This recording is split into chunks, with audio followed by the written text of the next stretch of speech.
Sir एक तो मेरा पहला सवाल यही था कि जब आपको ये मेल मिला, आपको जो इनविटेशन आया, तो जी ये जी। तो उसे पढ़कर आपको कैसा लगा पहली बार में?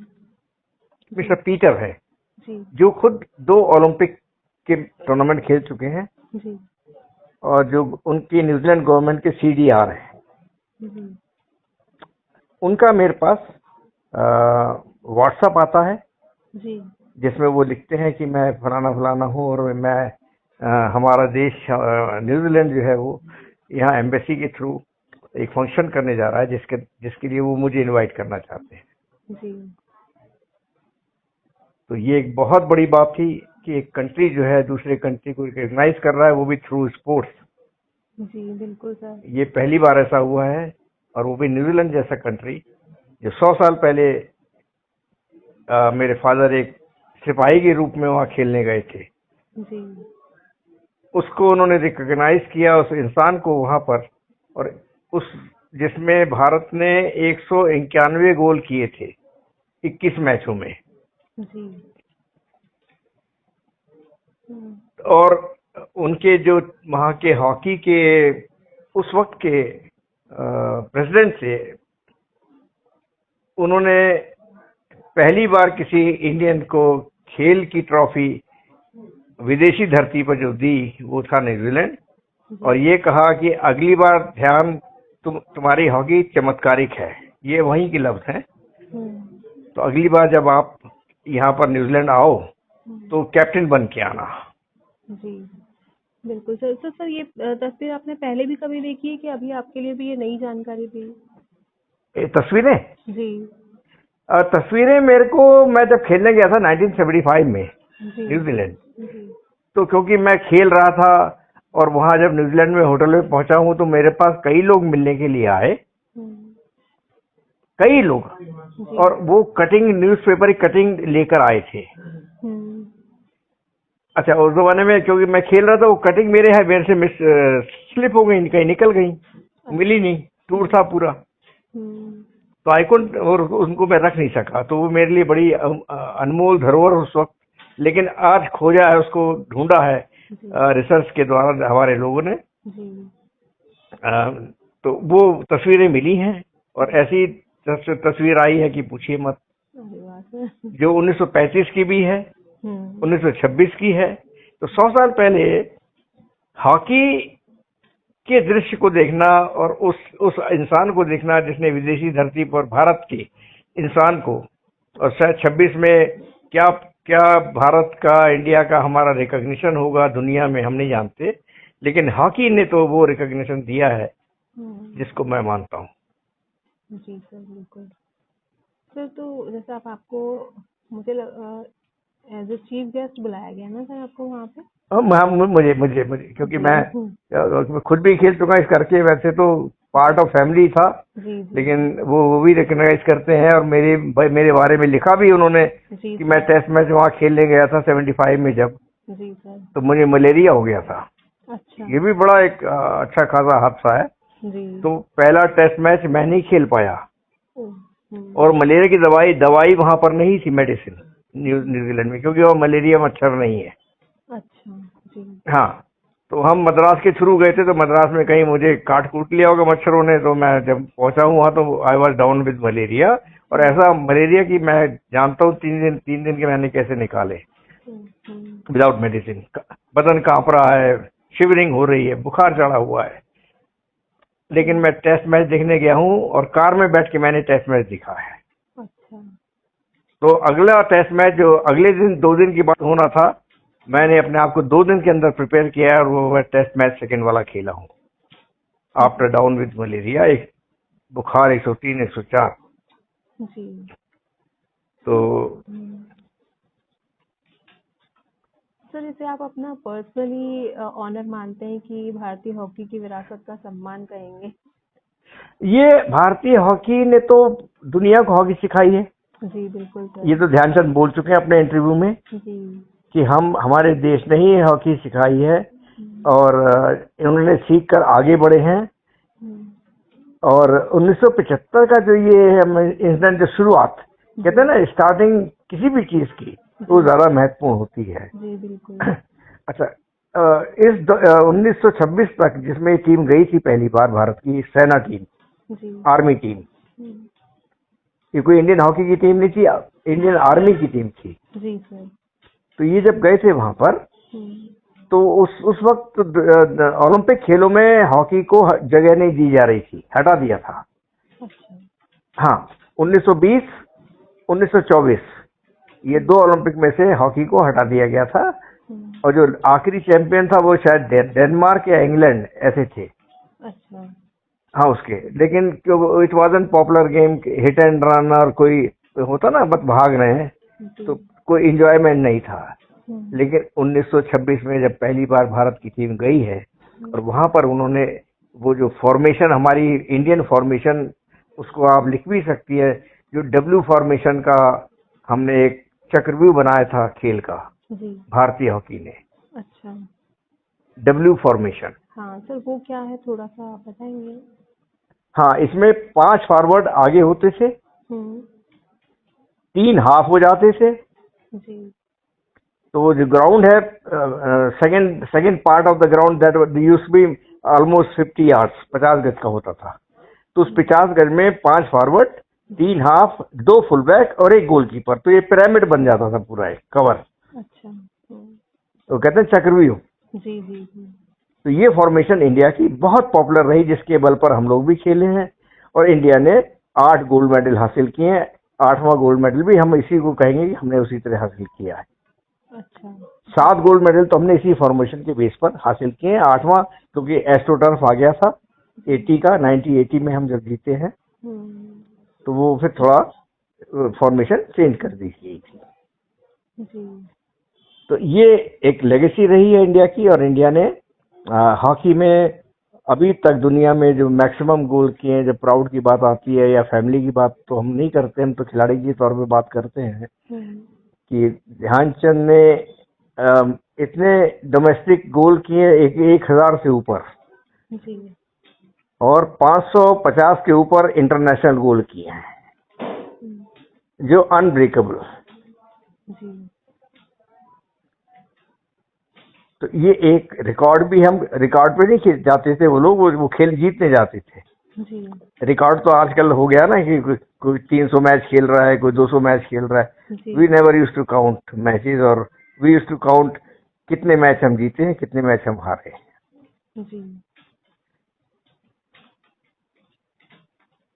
सर, क्या कभी जैसे मेजर ध्यानचंद हैं, उन्होंने कभी मतलब हॉकी की बातें करते थे वो आपसे घर में?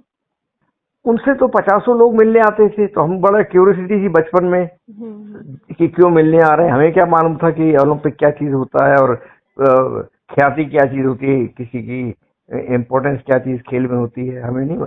लेकिन वो तस्वीरें, मेडल्स घर में रखे होते थे, तो I used to get inspire, वो मुझे इंस्पायर करते थे। वो उनकी तस्वीरें, उनका राइट अप जो अखबार में आता था, तो वो पढ़ते थे, तो उनके बारे में जो लिखा जाता था। फिर जो कभी बात करते थे वो हम्म, हम लोग से डायरेक्टली बात नहीं करते थे कभी भी, जी। खेल की, जी। बच्चों से, हम्म, क्योंकि वो खुद नहीं चाहते थे कि हम लोग हॉकी खेलें, क्योंकि कोई कैरियर नहीं था ना हॉकी का जी बिल्कुल। उस टाइम में, हमारे टाइम में भी नहीं था। और कैरियर तो अब प्रोफेशनल कैरियर बनना शुरू हो गया है, उस जमाने में नहीं था। तो हम्म, वो ये चाहते थे कि हॉकी जो है एक शौकिया तौर पर खेलते रहे, अलग बात है, हम्म, लेकिन उसको इतना ज्यादा इंटेंसिव ना रहे कि वो पढ़ाई लिखाई छोड़ दें। तो हमको डांटते थे, मारते भी थे। अच्छा अच्छा, जी। हाँ, हम सभी को, मुझे नहीं, हम 7 भाई थे, वी आर 7 ब्रदर्स। जी। तो वो कभी उन्होंने इस बात को नहीं प्रॉम्प्ट किया कि हम हॉकी खेले, जी। लेकिन क्योंकि हॉकी का पॉपुलैरिटी उसी तरह थी उस जमाने में, 1960 और 70 की दौर में, जिस तरह आज हम क्रिकेट को देख रहे हैं। जी बिल्कुल। हर मैदान पे, जो मैदान का खेल था, उस पे हॉकी खेली जाती थी, चाहे वो स्कूल हो, चाहे कॉलेजेस हो, चाहे क्लब्स हो, तो लोग हॉकी खेलते थे। It was so much popular. जी बिल्कुल सर। एक एक भोपाल जैसे शहर में 70 क्लब हुआ करते थे। जी सर, मैंने ये चीज़ सुनी है कि भोपाल से ही हॉकी की शुरुआत हुई थी। फिर ये खेल अचानक भोपाल से मतलब लगभग अभी इतना क्रेज मुझे नहीं नजर आता बाकी और शहरों की अपेक्षा। हाँ, भोपाल में बहुत वॉन्डर्स क्लब एक बहुत पुराना क्लब है। जी और भारत का जो सबसे पुराना टूर्नामेंट है वो तो हम बेटन कप कलकत्ता कहते हैं, कोलकाता का है, जी जिसको 150 साल से ऊपर हो गया है। जी और ये इनका इनका एक कप बड़ा फेमस था जो महाराज पटौदी कराते थे। It use to be Obaidullah cup. जी जी तो बिल्कुल। वो टूर्नामेंट प्रचलित था देश के अंदर। हम सब उसको खेलने के लिए कि उसमें खेलने से पॉपुलैरिटी मिलती है, अच्छा खेलोगे तो इंडिया में सिलेक्शन हो जाता था। तो इस तरह इन टूर्नामेंट्स की इम्पोर्टेंस थी। आजकल आज सब वो इस तरह के टूर्नामेंट्स बड़े बंद हो गए हैं। हम्म, वो खिलाड़ी क्लब्स बंद हो गए हैं शहरों से, जी क्योंकि एस्ट्रो टर्फ आ गई। जी एस्ट्रो टर्फ आने से जो मैदान में हम लोग खेलते थे, स्कूलों में खेलते थे, वो सब बंद हो गया खेल। जी। सर आज की जो जनरेशन है वो ध्यानचंद की जो विरासत है उसको किस तरह समझती है, इस बारे में आपका क्या कहना है? विरासत तो यही है कि हमारी 3 पीढ़ी इसमें खेली है। विरासत ये है कि हमारी 3 पीढ़ी उसके अंदर खेली है। जी हमारे पिता खेले हैं, हम्म, हमारे चाचा खेले हैं, मेरे पिता के छोटे भाई कैप्टन रूप सिंह, जी जिन्होंने जिन्हें दोनों ने मिलकर 5 गोल्ड मेडल हासिल किए देश के लिए। जी मैंने ब्रॉन्ज मेडल हासिल किया जी सेकंड पीढ़ी ने, और थर्ड पीढ़ी ने मेरी सिस्टर की लड़की ने इंडिया एशिया कप में सिल्वर मेडल हासिल किया। जी तो क्योंकि अब हॉकी में वो बात नहीं रही जो पहले थी, हम ये बात कह सकते हैं। जी तो फैमिली बैकग्राउंड, फैमिली को भी आगे आज अपने आप को सरवाइव करना है। जी पैसे तो थे नहीं, ना उसमें ध्यानचंद के पास थे, ना रूप सिंह के पास थे, मेरे चाचा के पास थे। लेकिन चाचा जी के नाम की सड़क म्यूनिख में बनाई गई है जो आज भी मौजूद है। अच्छा जी कैप्टन रूप सिंह बैंस, बैंस हमारी कास्ट वो तो सरनेम था। जी तो कैप्टन रूप सिंह बैंस स्ट्रीट जो आज भी म्यूनिख ओलंपिक में विद्यमान है, ओलंपिक विलेज में बनाई गई थी। तो इससे बढ़कर कंट्री के लिए, देश के लिए खिलाड़ी के तौर पर और कितना बड़ा सम्मान हो सकता है, ये हम सब जान सकते हैं। जी बिल्कुल। उन सर 2012 में हम्म, एक ध्यानचंद की मूर्ति बनाई थी वियना में, ऑस्ट्रिया में। अच्छा जी हाँ, उनके 4 हाथ की मूर्ति है। और 2012 ओलंपिक जो लंदन में हुआ था अभी, हम्म, उसमें लंदन के कमेटी ने, ओलंपिक कमेटी ने 3 खिलाड़ियों के नाम के ऊपर मेट्रो स्टेशन रखे थे जो एडजॉइनिंग थे ओलंपिक विलेज, ओलंपिक एरेना की तरफ। अच्छा जो लास्ट स्टेशन जिसमें आप ओलंपिक एरेना में जाना होता है ना जहाँ, जी तो कई उन्होंने स्टेशन का कनेक्शन दिया था। जी और जो 3 के नाम रखे थे उसमें थे मेजर ध्यानचंद मेट्रो स्टेशन, जिसका नक्शा है मेरे पास, अच्छा मैप है। जी ध्यानचंद मेट्रो स्टेशन, कैप्टन रूप सिंह मेट्रो स्टेशन मेरे चाचा, जी और तीसरे से लेस्ली क्लाउडियस साहब, जिन्होंने 4 ओलंपिक के मेडल जीते थे अपने जमाने में। अच्छा जी तो ये हॉकी की बहुत बड़ी एक 8 गोल्ड मेडल भारत ने जीते हैं, आज तक किसी देश ने नहीं जीते, जी जिसमें 2 हैट्रिक्स हैं। अच्छा 2 हैट्रिक्स हैं, हम्म 3 बार कंटिन्यूअस जीता भारत ने। हम्म एक ध्यानचंद के रिजीम में 1928 से 1936 तक, हम्म और दूसरा सरदार बलबीर सिंह 1948 से 1956 तक। जी तो इतनी बड़ी लेगेसी, इतना इतना बड़ा एक खेल ने हमारे देश को सम्मान दिलाया दिया। तो ये तो एक बहुत महान खेल रहा है भारत के लिए। जी सिल्वर मेडल भी हैं, ब्रॉन्ज मेडल 4 हैं, तो जी टोटल 13 मेडल हॉकी के द्वारा दिए गए हैं इस देश को। जी बिल्कुल सर। सर जैसे क्या आपको ऐसा लगता है कि खेल ऐसे रिश्ते बना सकते हैं जो समय और पीढ़ियों से भी लंबे समय तक टिके रहते हैं? इससे बड़ा रिकग्निशन मैम और क्या हो सकता क्या है कि हो? न्यूजीलैंड जैसा देश जी। इतने खुलकर भारत की तारीफ के लिए, भारत के उस खेल की तारीफ को करते हुए इसको सेलिब्रेट कर रहा है अपने देश में, न्यूजीलैंड में, एज वेल एज एम्बेसी के द्वारा जी। इंडिया में। जी और बिल्कुल। उन्होंने इसको रिकॉग्नाइज किया है। ये बहुत बड़ी बात है, ये एक बहुत बड़ी हॉकी की उपलब्धि मैं कहूँगा। जी। एक देश दूसरे देश को के साथ जो जुड़ा है वो खेल के द्वारा जुड़ा। जी बिल्कुल। सर 1975 हॉकी विश्व कप जो हुआ था उसमें आपका गोल एक ऐतिहासिक क्षण माना जाता है। जी तो जी। क्या आपको ऐसा लगता है कि उस जीत ने भारतीय हॉकी को एक और मजबूत वैश्विक स्तर पर एक और मजबूती दी थी इस बारे में? एग्जैक्टली, आप सही कह रहे हैं। जी। क्योंकि 1936 का ओलंपिक हम एक माइलस्टोन मानते हैं हॉकी की हिस्ट्री में, जी। इंडियन हॉकी की हिस्ट्री में। हम्म। और एक माइलस्टोन मानते हैं हम उसको, जो हमारे न्यूज़पेपर या दूसरे यही इम्पोर्टेंस देते हैं। जैसे आप मेरा इंटरव्यू दे रहे हो तो यही इम्पोर्टेंस है। जी बिल्कुल। हैं? तो उस वक्त के दैन प्रेस ने जो रिकॉग्नाइज किया था, रिकॉग्निशन दिया था, वो 1975 वर्ल्ड कप को हम जब जीते थे। एंड मैं उसका एक पार्ट था, मैं उस टीम के अंदर था।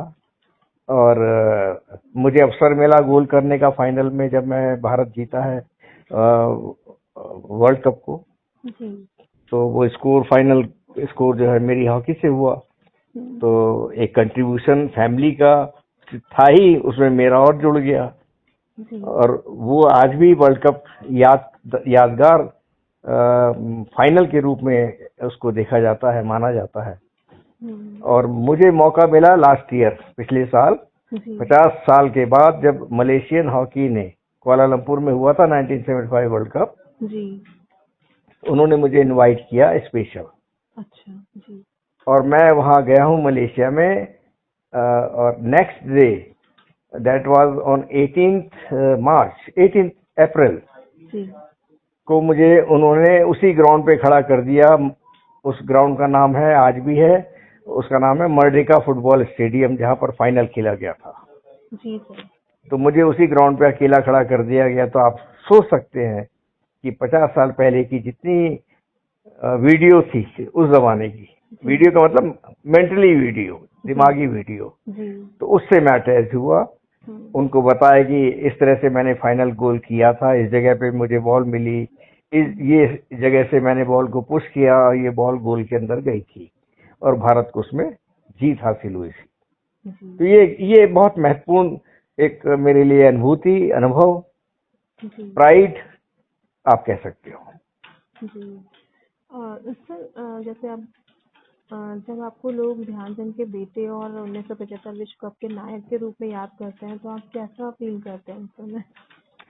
बस एक उस लेगेसी को, उस खेल को, जिसके द्वारा भारत को पहचान मिली आज़ादी से पहले, जी। एक रिकॉग्निशन मिला हम्म। दुनिया में, ओलंपिक में।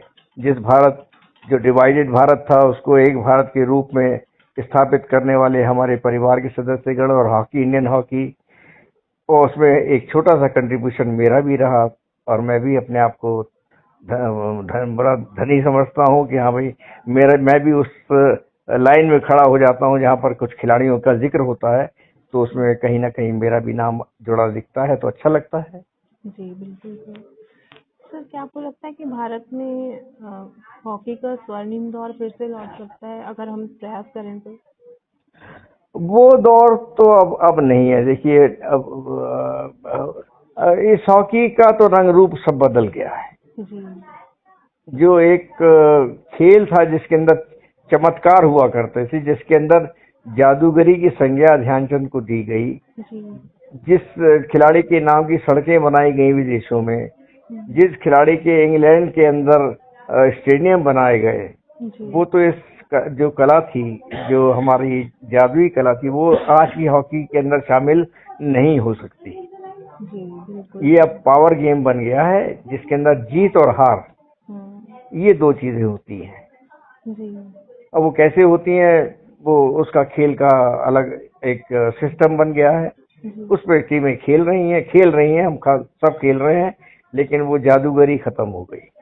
अभी जो है आपके बेटे हैं वो क्या कर रहे हैं? वो हॉकी से कुछ नहीं उनका वो खेले हैं, यूनिवर्सिटी तक खेला है वो भी। अच्छा अच्छा। लेकिन अब कैरियर बनाना मुश्किल हो जाता ना, वो चीजें जी खत्म हो चुकी हैं। जी जी तो उनको भी अपना जीवन आगे देखना था, हमको भी ये कि भाई कहीं ऐसा ना हो कि पिछड़ जाए कहीं। तो हाँ है, स्पोर्ट्स से जुड़ा हुआ है वो, जी। ई स्पोर्ट्स से जुड़ा है। अच्छा अच्छा जी। हाँ, वो स्पोर्ट्स से जुड़ा है और अच्छा कर रहा है।